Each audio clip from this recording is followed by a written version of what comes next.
We all know that we have five senses, right?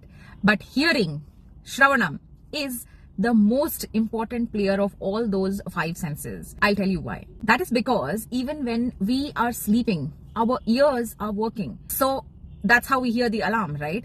So basically, the Shastra says that hearing is so important and it can change your life because hearing is actually the gateway to liberation.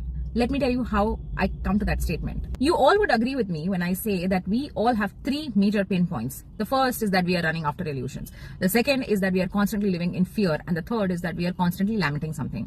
And all this is a reason of what we are hearing. The news, the politics, so many other things, something's happening in somebody's life. We are hearing something that's affecting our mind, that affects our consciousness. So what we hear controls what we understand. It controls the way we look at the world. It controls what we perceive. It controls how we feel and think in our mind. So the constant negativity, the constant illusion, the constant noise can be completely shut down when we start hearing the Krishna Katha, when we start hearing some Kirtan, when we start hearing some lecture. YouTube is a treasure when we use it rightly, right? So when you're not calm, when you're in confusion, and the moment you start chanting the Hare Krishna Maha Mantra loud enough for yourself to hear yourself, then it starts to calm your mind because your mind is getting relaxed, hearing the name of the Lord.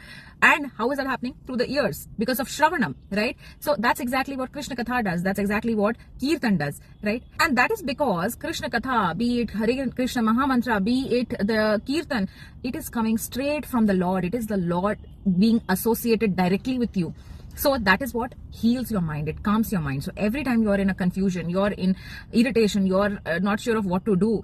I do this personally, so I'm saying this. When you are lost, that's exactly the moment where you need to start chanting. That's exactly the moment where you need to open YouTube to listen to some Krishna Katha. You need to read the Bhagavad Gita or the Bhagavatam, at least one verse, at least two lines. It will start to relax your mind. It will start to calm your mind. Take this for a word from me. I experienced this personally, and that is exactly why I'm telling you this. And that is why the Shastra says that hearing, Shravanam, is so important because it's the shield from this material world. It is medicine for every one of us, all of us who are on this planet Earth, because we can go back to Godhead only because of hearing. So every time you feel lost, just concentrate on Shravanam, concentrate on what you're hearing. Hare Krishna.